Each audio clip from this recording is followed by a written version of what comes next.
Olá, eu sou Giovana Cunha e você está sintonizado no TV TST, o programa que leva até a sua casa toda semana tudo que é notícia no Tribunal Superior do Trabalho. Os tempos mudaram e as relações de trabalho também. Com a tecnologia, já é possível desempenhar funções até mesmo sem sair de casa. Vamos entender hoje as regras do teletrabalho. Adicional de insalubridade, o que é e quem tem direito. É preciso pagar para entrar com uma ação na Justiça do Trabalho? Esse e muitos outros assuntos você confere a partir de agora no TV TST, que está só começando.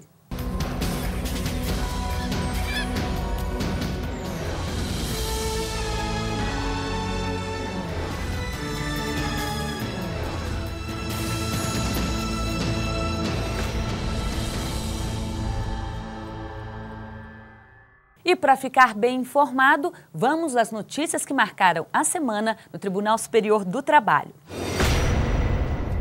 No Pará, o Ministério Público do Trabalho entrou com ação civil pública contra o Grupo Lima Araújo por manter os empregados em regime escravo. O Tribunal Regional do Trabalho condenou a empresa a pagar indenização por dano moral coletivo aos empregados. O grupo entrou com recurso no TST, tentando se livrar da indenização. No órgão especial, a relatora do caso, ministra Maria Cristina Peduzzi, negou os pedidos do grupo e manteve a condenação por dano moral coletivo no valor de 5 milhões de reais. Em Santa Catarina, um representante do Banco do Brasil atrasou 8 minutos para chegar à audiência na qual ele era parte, mas o juiz entendeu que o atraso da empresa não foi suficiente para gerar a revelia do processo. A funcionária recorreu para a seção 1 de dissídios individuais. A relatora do caso, ministra Adelaide Miranda, deu razão à empregada e entendeu que não existe tolerância no atraso em audiência judicial. A maioria dos ministros concordou com a relatora e reconheceu a revelia da empresa. Com a decisão, o processo agora vai retornar para a vara de origem. Uma empresa de medicamentos de São Paulo pediu a anulação do processo proposto por um funcionário. Segundo a empresa, o Tribunal Regional do Trabalho não era competente para julgar o caso. Mas no TST, o entendimento foi de que a empresa agiu de má fé ao entrar com recurso. No julgamento, os ministros da 7ª turma afirmaram que os recursos que discutem competência dos tribunais regionais estão acontecendo com frequência, com o único objetivo de atrasar a decisão do processo. Os ministros destacaram ainda que, no caso, o TRT paulista tem competência para decidir sobre o recurso de revista da empresa. Por isso, o ministro Ives Gandra Filho condenou a empresa a pagar multa no valor de 1% do valor da causa. Desde segunda-feira, a Justiça do Trabalho realiza um verdadeiro mutirão na segunda Semana Nacional da Execução Trabalhista. A união de esforços do TST, CSJT, dos 24 tribunais regionais e de todas as varas do trabalho do país vai acelerar a solução dos processos na fase de execução, que é quando o empregador paga ao trabalhador o valor da decisão judicial. No ano passado, a primeira Semana Nacional da Execução resultou em um total de 550 milhões de reais. Atualmente, o Banco Nacional de Devedores Trabalhistas conta com uma dívida estimada em 25 bilhões de reais. Os nomes dos desembargadores Hugo Carlos Scheuermann, do Tribunal Regional do Trabalho do Rio Grande do Sul, e de Alexandre Belmonte, do Tribunal Regional do Rio de Janeiro, foram aprovados em sabatina no Senado Federal por unanimidade. A indicação segue para votação secreta no plenário em regime de urgência, onde devem ser aprovados pela maioria dos senadores. Confirmada a indicação, os desembargadores assumem as vagas abertas com a aposentadoria do ministro Milton de Moura França e com a indicação da ministra Rosa Weber para o Supremo Tribunal Federal. Internet, e-mail, celular, eles facilitaram e muito a vida do trabalhador, que hoje em dia, em alguns casos, já nem precisa estar na empresa para desempenhar a função. Cumprir horário, registrar ponto, tem gente que nem sabe mais o que é isso. Graças aos avanços da tecnologia, o teletrabalho, como é chamado, veio mesmo para ficar e definir novas regras.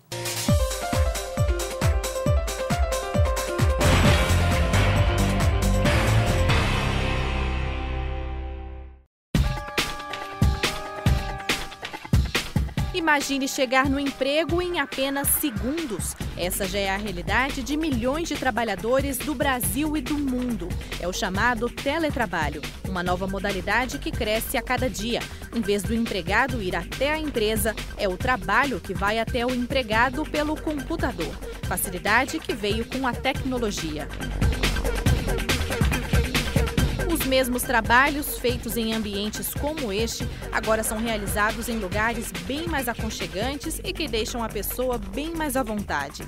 Há cerca de um mês, a vida de Tiago mudou por completo e para melhor. Pilhas de processos agora são analisadas em casa. Ele é assistente no Tribunal Superior do Trabalho, mas realiza as atividades a cerca de 30 quilômetros do gabinete. A gente perde muito tempo com o deslocamento entre a casa e o serviço, nessa migração pendular, né, que se chama. E esse tempo que a gente gasta hoje em dia em Brasília é muito grande. E eu quis, assim, pensando também no meu bem-estar e também em prol da produtividade, fazer essa solicitação, porque o tempo que seria gasto com coisas inúteis, a gente pode estar trabalhando, né, aumentando o desempenho do serviço. Casos como os de Tiago são cada vez mais comuns. Dados do IBGE e da Sociedade de Teletrabalho estimam que atualmente 10 milhões de brasileiros trabalham sem sair de casa, número que tem crescido ano a ano, com a consolidação do trabalho à distância no país. Projeto piloto ou fazendo uma experiência do teletrabalho, certo? De alguma forma elas usando o teletrabalho dentro da organização. E isso foi assim. Esse 30% era um percentual que nós sempre consideramos para o crescimento no ano, entendeu? De empresas ou pessoas que fossem teletrabalhadoras no Brasil. Aí, de repente, em menos de 6 meses, nós tivemos um acréscimo de 30% pelos nossos cálculos. Então, hoje está bem melhor. Hoje já tem uma legislação que respalda ela, então está mais tranquilo. Já são muitas as empresas que oferecem a possibilidade de trabalhar à distância. E a novidade já chegou para ficar também no serviço público, que aposta nessa forma de trabalho para aumentar a produtividade. Aqui no TST, por exemplo, o teletrabalho já é realidade desde o ano passado. O teletrabalho é uma das medidas de aperfeiçoamento do modelo de gestão de pessoas do Tribunal Superior do Trabalho. Desde o início da gestão do ministro Dall'Azen, já tentando modernizar ou incentivar a modernização desse modelo, vem se incentivando formas alternativas ou outras ações ou medidas que venham a incentivar esse aperfeiçoamento. Tanto para o serviço público como para o mercado privado, os resultados são a redução de custos e aumento da produtividade. A empresa economiza com vale transporte, energia e diminui até os registros por falta e atraso. O cafezinho, o telefone, o dia inteiro liga para filho, liga para mãe, liga não sei o quê, certo?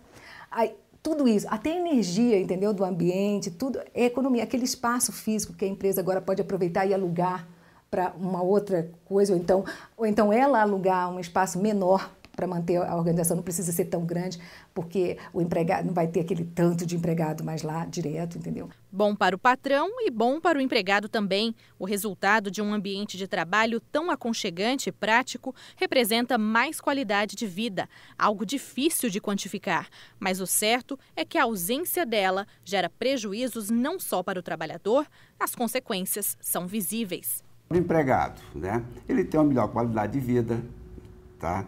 Ele tem uma produtividade maior, tá? Ele tem meios, né, de comunicação que permite esse desenvolvimento. Mas se engana quem pensa que trabalhar em casa é sinal de boa vida. É preciso ter muita disciplina e organização, afinal de contas o que vale é a produção. E se ela não acontece, algo está errado. Por outro lado, o fato de estar em casa também requer atenção para não dedicar tempo demais às atividades e esquecer que o resto também precisa de você.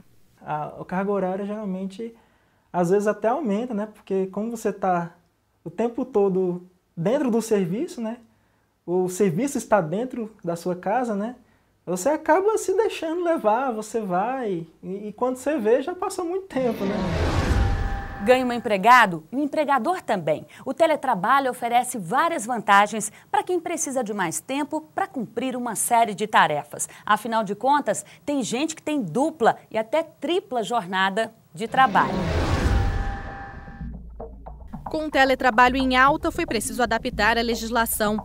No ano passado, o Congresso aprovou alteração no texto da CLT, incluindo o trabalho à distância. Com a mudança, não há mais distinção entre o trabalho no estabelecimento do empregador e o realizado na casa do empregado, desde que estejam presentes os requisitos da relação de emprego, como pessoalidade e subordinação. Trabalhar em casa não significa ficar de fora da hierarquia da empresa. Os meios informatizados de comando, controle e supervisão se equivalem aos meios presenciais. Fala-se então em telesubordinação. A lei, agora a CLT, ela estabelece que equiparam-se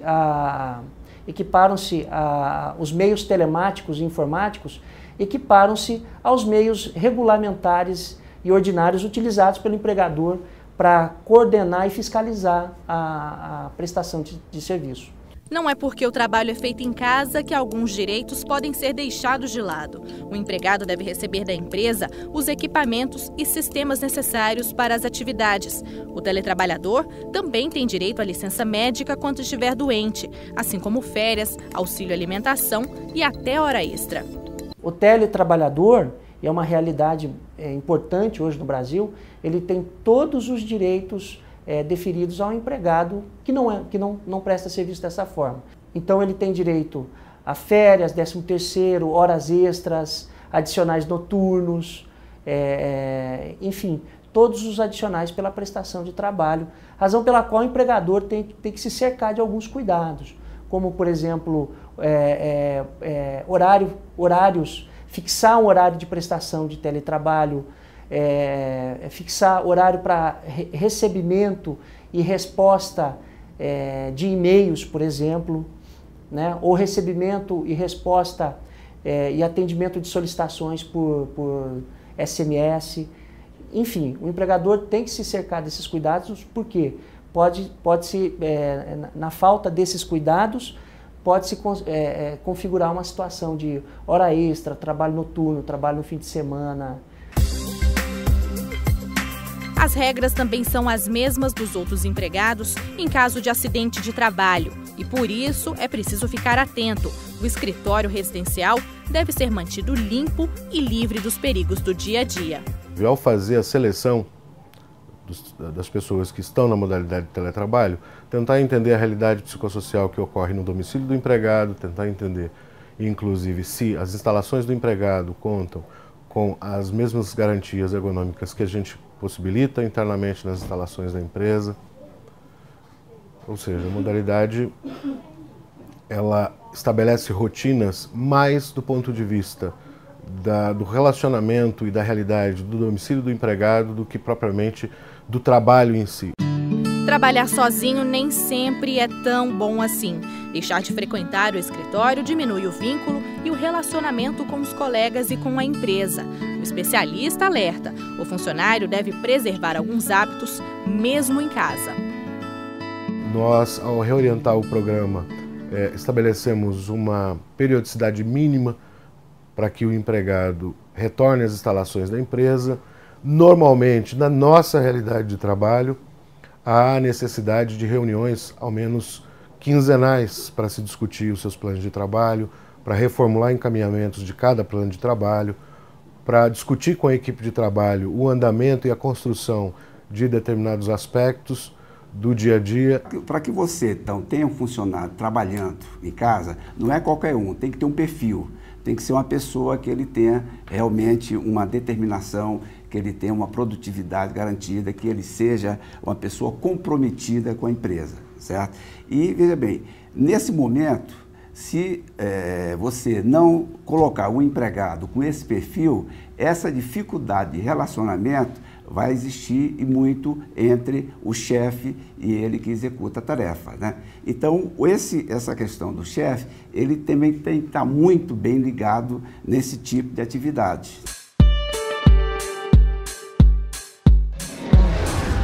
De qualquer parte do país, você pode entrar em contato e tirar as dúvidas sobre a Justiça do Trabalho. O Josafá Gonçalves, de Campinas, São Paulo, quer informações sobre adicional de insalubridade.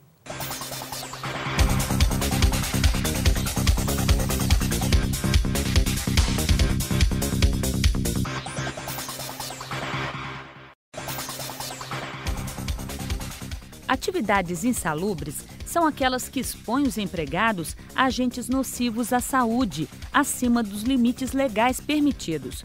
Juridicamente, a insalubridade somente é reconhecida quando a atividade ou operação passa a ser incluída em relação baixada pelo Ministério do Trabalho.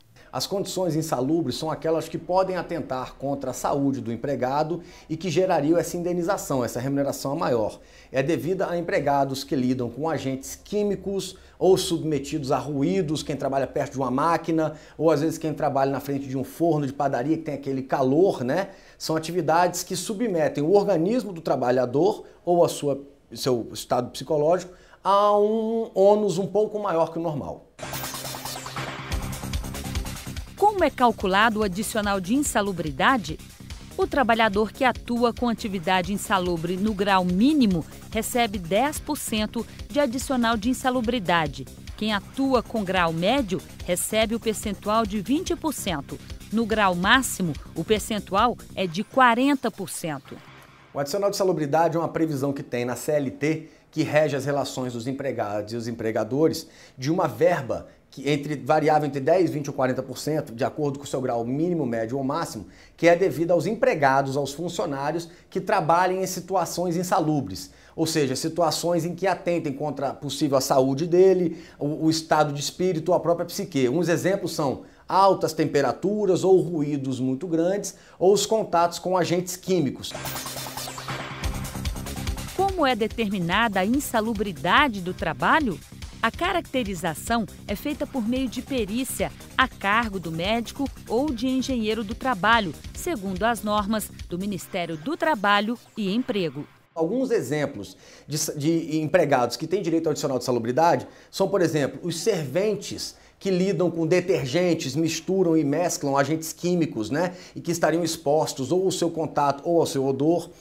Empregados que trabalham perto de barulhos ou ruídos muito grandes que pode afetar sua audição, como por exemplo quem trabalha em aeroportos, comandando aeronaves, né? Ou ainda um calor excessivo. O empregado pode requerer o adicional na Justiça? O empregado que trabalha em local insalubre pode recorrer à Justiça do Trabalho. Neste caso, a ação só tem efeito retroativo de 5 anos e só pode ser protocolada até 2 anos depois do desligamento do empregado da empresa. É importante registrar que o empregador, as empresas, elas podem usar e se valer dos chamados EPIs, que são equipamentos de proteção individual, e que às vezes esses equipamentos eles podem afastar essa insalubridade, né? Então, por exemplo, o empregado pode receber proteções auditivas e que ele não vai estar mais submetido àquele risco, ou luvas ou máscaras, né? Então, estes seriam alguns exemplos de empregados que mereceriam adicional de insalubridade caso não se utilizem corretamente ou não seja eles fornecido dos materiais, dos equipamentos de proteção individual. Faça como o Josafá e mande a sua dúvida para nós. O caminho é o e-mail tv@tst.jus.br. Daqui a pouco vamos às ruas esclarecer a população. E não perca, no próximo bloco tem julgamento. Eu volto em 1 minuto. Até já.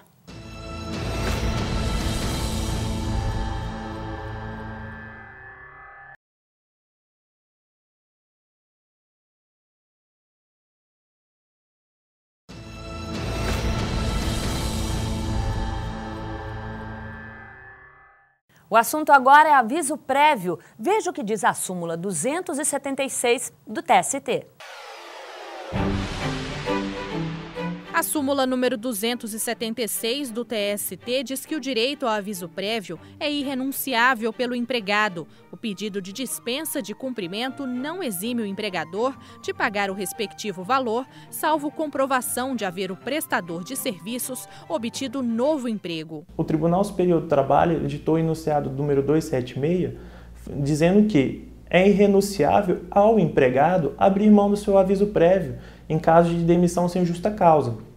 Ou seja, não pode o empregado abrir mão de um direito mínimo que lhe é assegurado pela CLT, que é justamente o quê? Aqueles 30 dias que ele tem para trabalhar na empresa enquanto ele procura um novo emprego, ou então por receber aquela indenização pecuniária referente àqueles mesmos 30 dias, para que ele possa ter não só uma remuneração ali no momento em que ele mais precisa, mas também para que ele possa passar 30 dias tranquilamente procurando um novo emprego. Se o empregador decidir que o empregado tem que trabalhar 30 dias, nesses 30 dias o empregado arranjar um novo emprego, ele teria que indenizar o empregador, mas como ele arranjou um novo emprego, é benéfico a ele, a CLT e o enunciado, na verdade o enunciado, lhe dispensa desse cumprimento do aviso prévio e também o pagamento pelo empregador.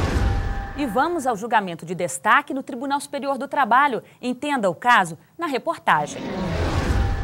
Para resolver os conflitos entre patrão e empregado, as empresas e os sindicatos podem formar uma comissão de conciliação prévia, reunião entre representantes dos empregados e dos empregadores que resolve conflitos de trabalho e qualquer demanda de natureza trabalhista, desde que as decisões sejam formuladas por escrito, com data e assinada por todos os membros. No Paraná, uma empresa de transporte e turismo entrou na Justiça do Trabalho pedindo que um ofício da Comissão de Conciliação fosse reconhecido. O documento previa o valor das contribuições previdenciárias dos funcionários da empresa, mas a 8ª turma do TST concluiu que não é competência da Justiça do Trabalho homologar este tipo de documento.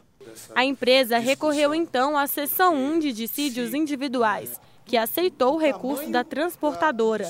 Para o relator, ministro José Roberto Freire Pimenta, a Constituição Federal prevê que a Justiça do Trabalho é responsável por julgar os problemas decorrentes da relação de trabalho. A maioria dos ministros seguiu o voto do relator e reconheceu a competência da Justiça do Trabalho para homologar as decisões da Comissão de Conciliação Prévia. Acompanhe agora a decisão dos ministros do TST. Relator excelentíssimo senhor ministro José Roberto Pimenta. Embargos em recurso de revista 40.600 de 2009. O julgamento desse processo foi suspenso em virtude de vista regimental concedida à excelentíssima senhora ministra Maria Cristina Peduzzi. Após o excelentíssimo senhor ministro, o relator ter conhecido e dado provimento aos embargos. Tem a palavra, vossa excelência, ministra Cristina. O tema versa os efeitos, né, do acordo judicial firmado perante Comissão de Conciliação Prévia, execução de contribuição previdenciária, incompetência da Justiça do Trabalho. A 8ª turma deu provimento ao recurso da reclamada para declarar a incompetência da Justiça do Trabalho para executar as contribuições sociais, incluídas aquelas devidas a terceiros, sobre acordo firmado perante Comissão de Conciliação Prévia. A União interpôs embargos. O relator, ministro José Roberto Pimenta, conhece e dá provimento aos embargos para restabelecer a decisão regional em que foi reconhecida a competência da Justiça do Trabalho para executar de ofício essas contribuições.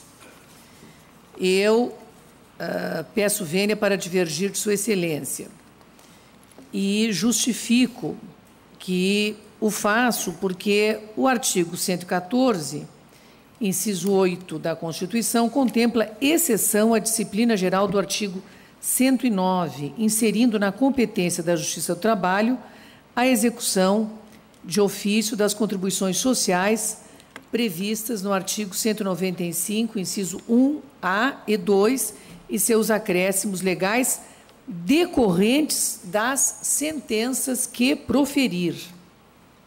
Portanto, sentenças judiciais, sentenças da Justiça do Trabalho. Isto está expresso, né?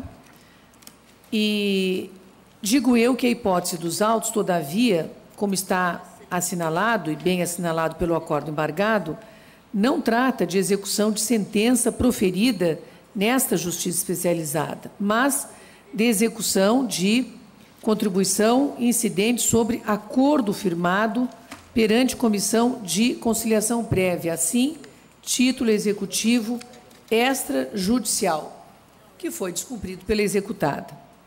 A despeito de o artigo, prossigo, a despeito de o artigo 114, inciso 9 da Constituição, inserir no âmbito da competência da Justiça do Trabalho o exame de outras controvérsias decorrentes da relação de trabalho, tenho que tal previsão não respalda interpretação ampliativa da regra do inciso 8, que é específica e que acabei de ler, sobretudo porque este dispositivo regula especificamente exceção à regra geral constitucional de competência da Justiça Comum, federal ou estadual, por delegação constitucional para o processamento e julgamento dos litígios previdenciários, que é o artigo 109, inciso 1 e parágrafo 3º.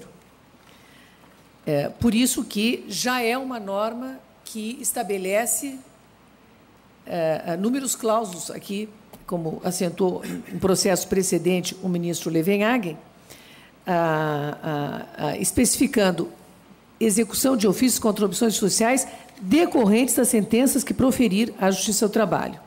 Ora, como se disso, as exceções às regras principais de competência devem ser interpretadas restritivamente, e a literalidade do dispositivo não autoriza incluir, no âmbito da competência desta Justiça especializada, a execução das contribuições previdenciárias decorrentes de título executivo extrajudicial, diverso do que estabelece o legislador constitucional. Eu trago um precedente desta SDI, que transcrevo no meu voto nos autos dos ERR 88.300.87.2003, da relatoria do ministro Guilherme Caputo Bastos, onde esta sessão acentuou que a decisão turmária encontra-se conforme o entendimento pacífico desta Corte, constante do item 1 da súmula 368, quando entende que a Justiça do Trabalho tal não tem competência para a execução baseada em título executivo extrajudicial, como Vossa Excelência, e se reporta, inclusive, à decisão do Tribunal Pleno, em que mantido o item 1 da súmula 368. Digo, para concluir, que, de certo, como acentuado pelo acórdão recorrido, a alteração do artigo 43 da Lei 8.212 de 91, pela Lei 11.941 de 2009, não tem o condão de se sobrepor ao dispositivo constitucional, nem modificar a competência da Justiça do Trabalho. Sobretudo porque o parágrafo 6º sequer contempla ou veicula regra de competência, devendo assim ser interpretado em conformidade com os limites impostos pela Constituição, assim, mais precisamente, pelo inciso 8 do artigo 114. Com vênias ao ministro relator, eu nego o provimento aos embargos. Aberta a divergência, tomo voto. Senhor presidente, pela ordem, como relator... Ministro Pimenta, relator, tem a palavra. Eu gostaria de me pronunciar, trazer alguns aspectos, até porque os integrantes desta sessão, nem todos participaram da discussão anterior, e me parece que essa discussão agora é muito oportuna, na medida em que a eminente ministra Maria Cristina Peduzzi, vistora, invoca um precedente do ministro Caputo Bastos, mas eu, no meu voto, eu invoco um precedente mais recente desta egrégia subseção, do ministro Aloísio. E me parece até, seria bom até checar, passou unanimemente. Foi julgado em 3/6 de 2011, no sentido diametralmente contrário. Então, é o momento de dirimirmos essa discussão, essa questão. E eu apenas diria, muito rapidamente, que aí é uma questão de interpretar e aplicar o artigo 43, parágrafo 5º da Lei 8.212, que trata da matéria. O que a eminente ministra Vistora está fazendo, e é uma corrente respeitabilíssima que está aqui no tribunal, é dar uma interpretação mais restrita a esse dispositivo. Mas eu insistiria em lembrar que esse dispositivo, que foi acrescentado ao artigo 43 da Lei 8.212 pela Lei 11.941, de julho de 2009, ele está no seguinte contexto: artigo 43, caput. Nas ações trabalhistas de que resultar o pagamento de direitos sujeitos à incidência de contribuição previdenciária, o juiz, sob pena de responsabilidade, determinará o imediato recolhimento das importâncias devidas à Seguridade Social. Então, o caput diz qual é o tema. O parágrafo 5º diz o seguinte: na hipótese de acordo celebrado após ter sido proferida a decisão de mérito, a contribuição eu me enganei quanto ao parágrafo. É o parágrafo 6º. Aplica-se o disposto neste artigo aos valores devidos ou pagos nas comissões de conciliação prévia de que trata a Lei 9.958, de 12 de janeiro de 2000. Ou seja, o tema é exatamente o exercício da competência trabalhista para, de ofício, recolher as contribuições previdenciárias. Esse é o artigo da Lei 8.212. E o parágrafo 6º insere uma regra de ampliação da competência desta Justiça do Trabalho para os valores decorrentes dos acordos celebrados nas comissões de conciliação prévia. E é por isso que, tanto eu no meu voto quanto no precedente do ministro Aloísio, ele faz referência ao inciso 9º do artigo 114, que permite, nos termos das regras constitucionais de competência, a extensão da nossa competência natural, que nós todos sabemos, das relações de emprego e dos litígios trabalhistas, para outras situações, como os avulsos, como todos os outros. E é o caso, em síntese, é exatamente o caso. A lei ordinária, a Lei 8.212, parágrafo 6º, estendeu para a Justiça do Trabalho essa competência. E, sem me estender demasiadamente, é uma questão de interpretação, eu lembraria que não aplicar o parágrafo 6º da Lei 8.212 implica em afastar a vigência, em afastar essa regra por aspectos constitucionais, indiretamente. Ou seja, eu estou falando da súmula vinculante 10. Estou falando do artigo 97 da Constituição Federal, e em sessão que não é do Pleno, e não é incidente de uniformização de jurisprudência. Aquela discussão da ADC 16. Nós estaremos afastando e não aplicando uma regra, a meu ver, data vênia, clara, de competência, por razões constitucionais, porque o artigo 114, inciso 8º, que foi invocado pela eminente vistora, não autorizaria isso.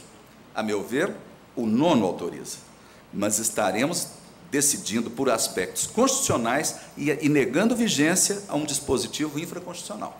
Se for assim, me parece, com todas as vênias, teremos que levar a questão ao Pleno em incidente de uniformização de jurisprudência, para proclamar que esse parágrafo 6º do artigo 8.212 é inconstitucional, porque não poderia fazer o que fez. Data vênia. Eu só queria acrescentar esses argumentos. Eu mantenho o meu voto a respeito. Proclamo que, por maioria de votos, a sessão conheceu dos embargos, vencidos o ministro Lélio e a ministra Tora. E, no mérito, vencida a ministra Cristina, que negava o provimento, a sessão deu provimento aos embargos para restabelecer a decisão regional em que se reconheceu a competência da Justiça do Trabalho para executar de ofício as contribuições previdenciárias referentes ao valor fixado no termo de conciliação de comissão de conciliação prévia. Não perca no próximo bloco uma entrevista especial sobre a proteção do meio ambiente no local de trabalho. É daqui a pouco. Até já!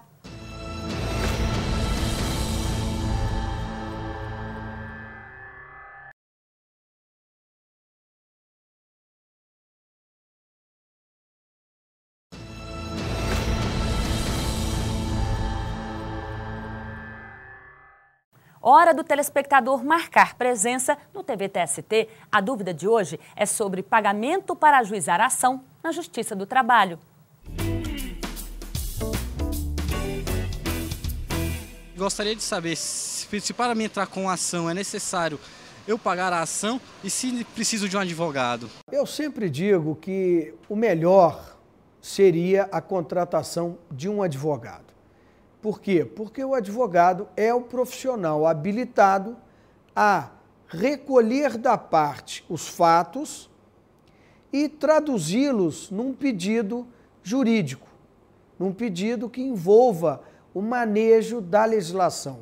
Agora, na Justiça do Trabalho, nas instâncias ordinárias, o reclamante, o trabalhador ou trabalhadora poderá comparecer em juízo independentemente da presença do advogado.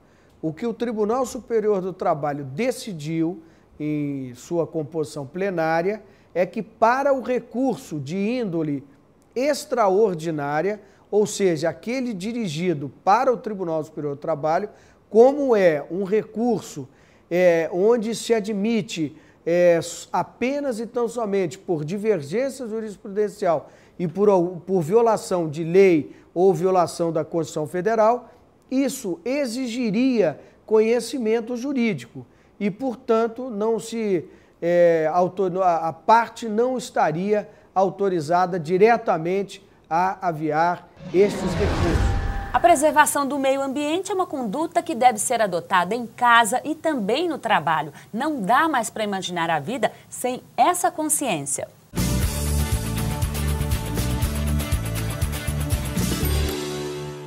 E para falar sobre a proteção do meio ambiente no trabalho e o que diz a jurisprudência brasileira, eu converso agora com o ministro do TST, Augusto César de Carvalho. Olá, ministro, muito obrigada pela presença do senhor. Obrigado pelo convite.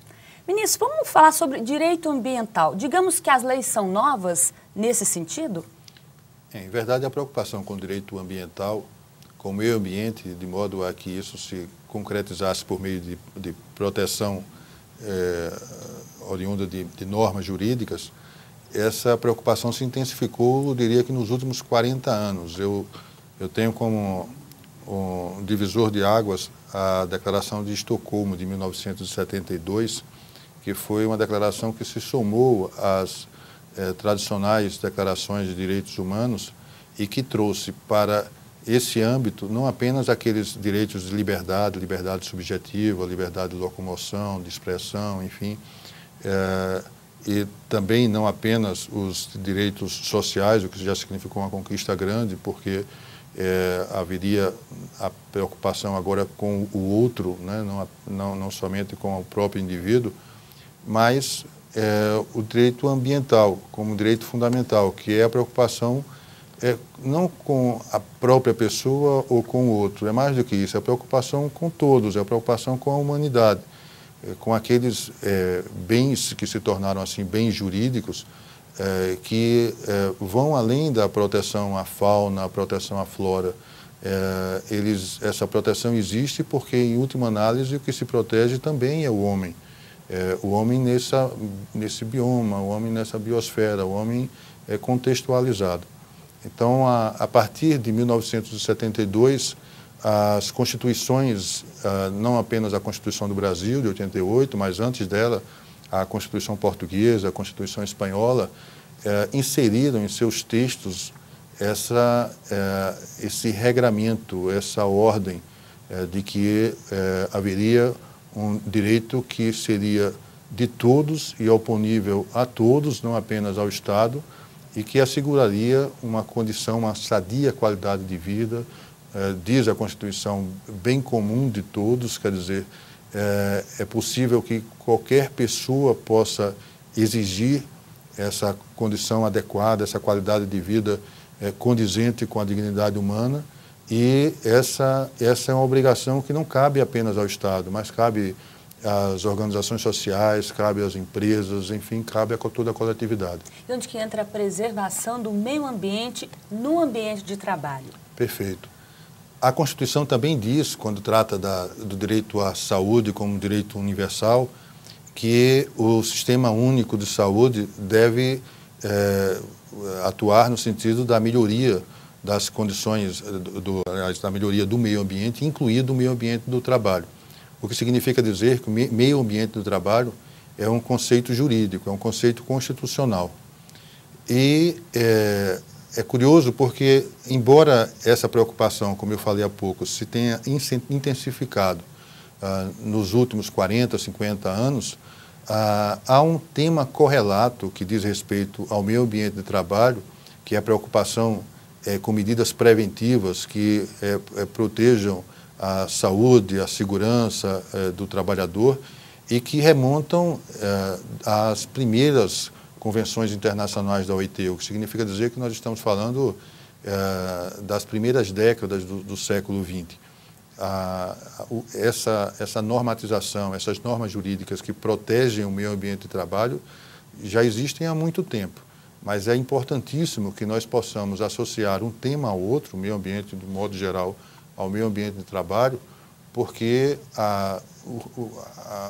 o regramento, né, a normatização do meio ambiente, de um modo geral, evoluiu o suficiente para que nós possamos enriquecer a proteção ao meio ambiente de trabalho com essas novas normas que surgiram, né, com esse caráter mais universal. O senhor falou sobre medidas adotadas para garantir a segurança e a saúde do trabalhador.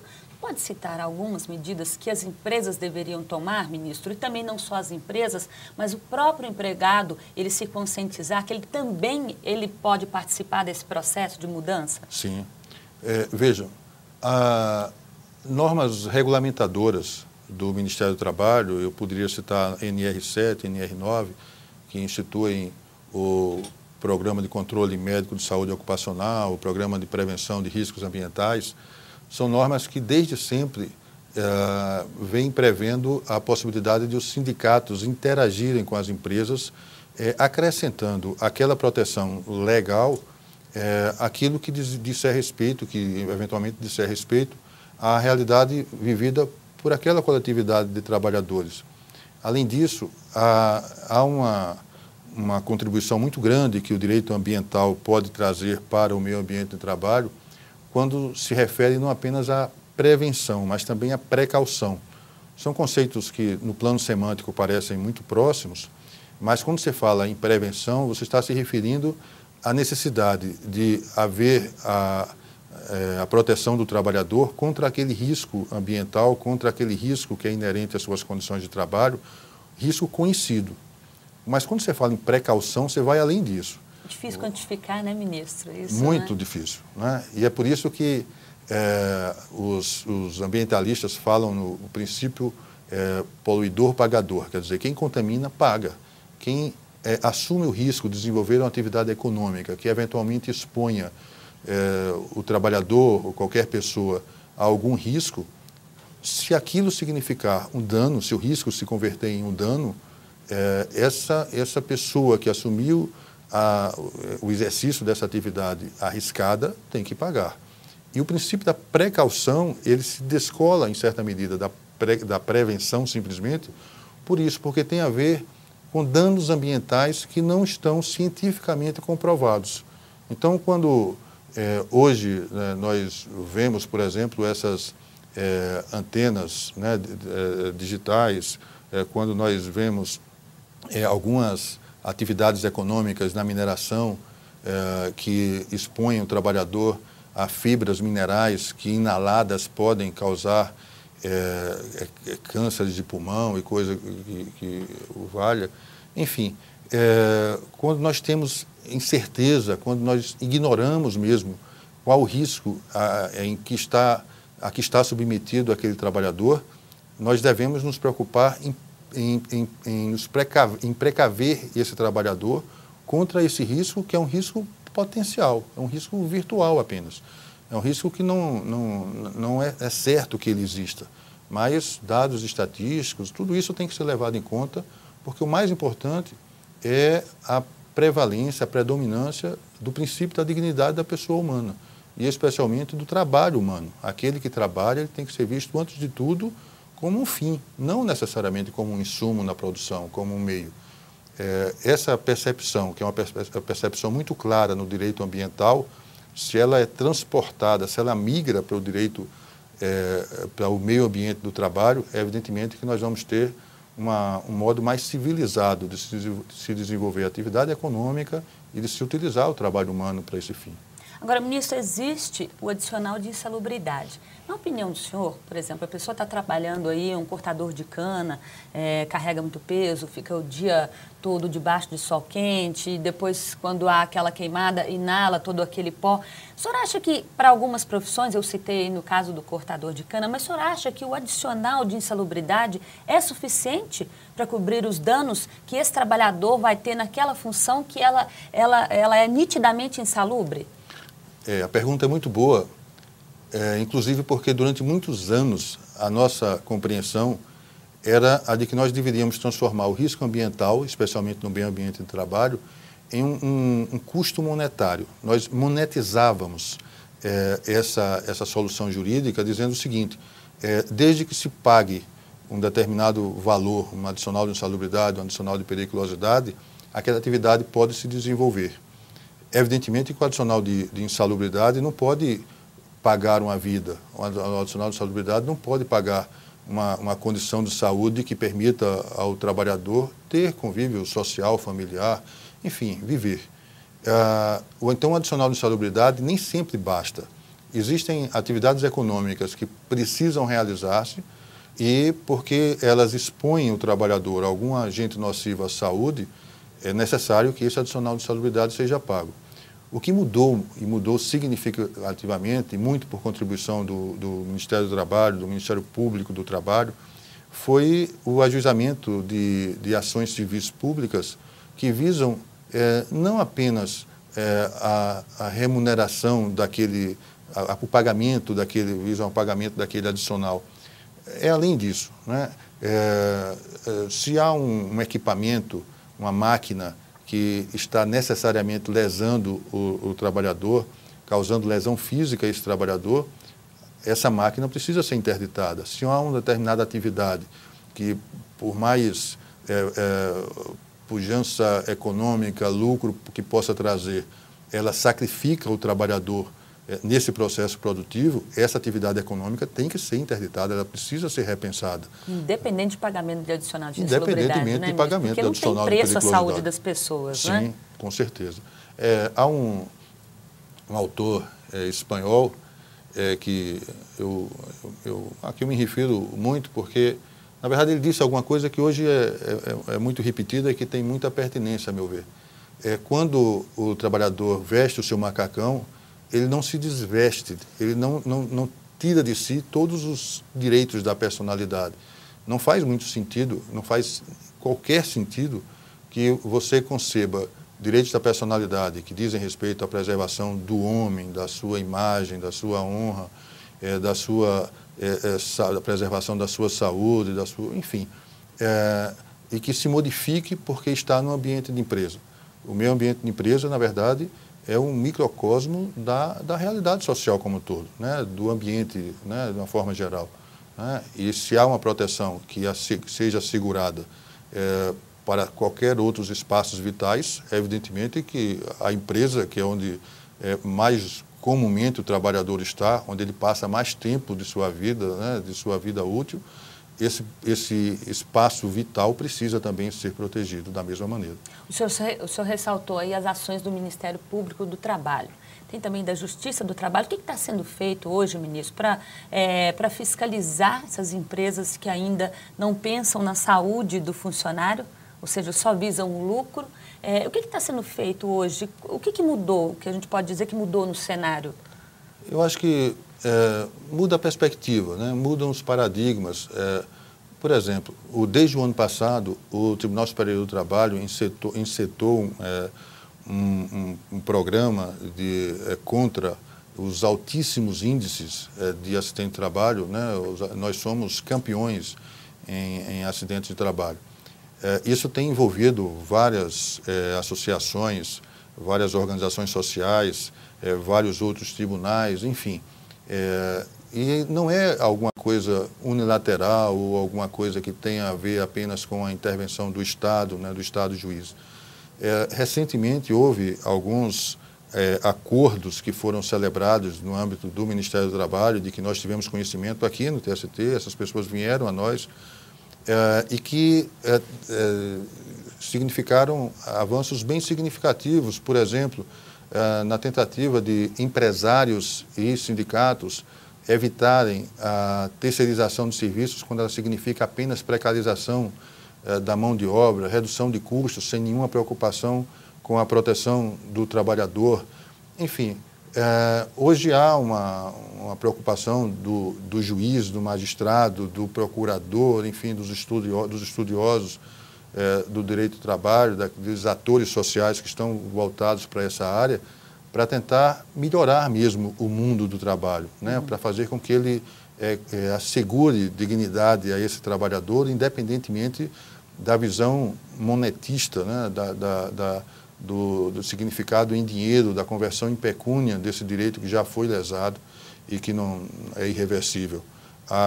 O mais importante é que a Justiça do Trabalho tem percebido que antes de indenizar, ela precisa prevenir, ela precisa contribuir na prevenção.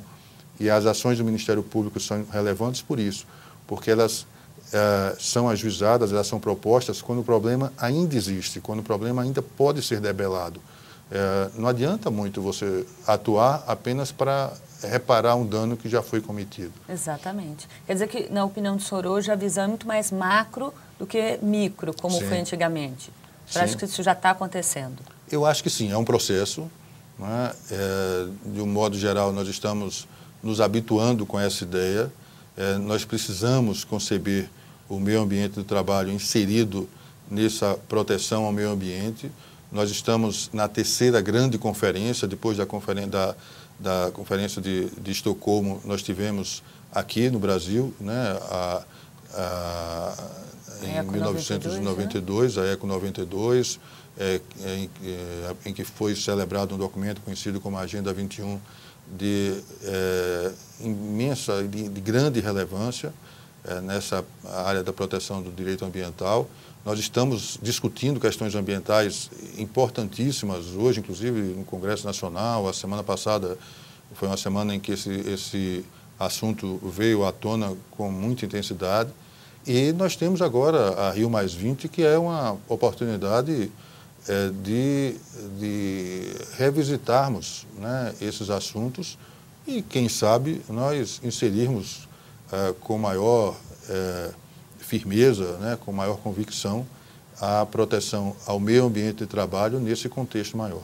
O senhor acha que vale a pena parar para discutir o assunto e o que o senhor espera da Rio+20? O que o senhor acha que pode sair dessas discussões? Eu penso que todas as vezes em que as pessoas e os estados e as organizações sociais se reúnem para discutir o ser humano, para discutir a humanidade, para discutir a perspectiva que nós estamos oferecendo para gerações futuras, porque é uma característica do direito ambiental, é se preocupar com aqueles que estão por vir. Eu acho que nós estamos evoluindo como seres humanos. Eu acho que nós precisamos ter a dignidade humana como perspectiva para que nós possamos ter uma sociedade mais civilizada, uma sociedade em que vale a pena viver. Então, eu sou muito otimista com todos os assuntos que dizem respeito à proteção ao meio ambiente. Tá certo. Ministro, muito obrigada pela participação do senhor aqui no TVTST. Prazer é todo meu, estou sempre à disposição. Obrigada. Ela é esperada com ansiedade por todo trabalhador. É um direito garantido em lei e, se não for concedida, gera punição ao empregador. Eu estou falando das férias. Vamos conhecer agora um pouco mais sobre esse benefício.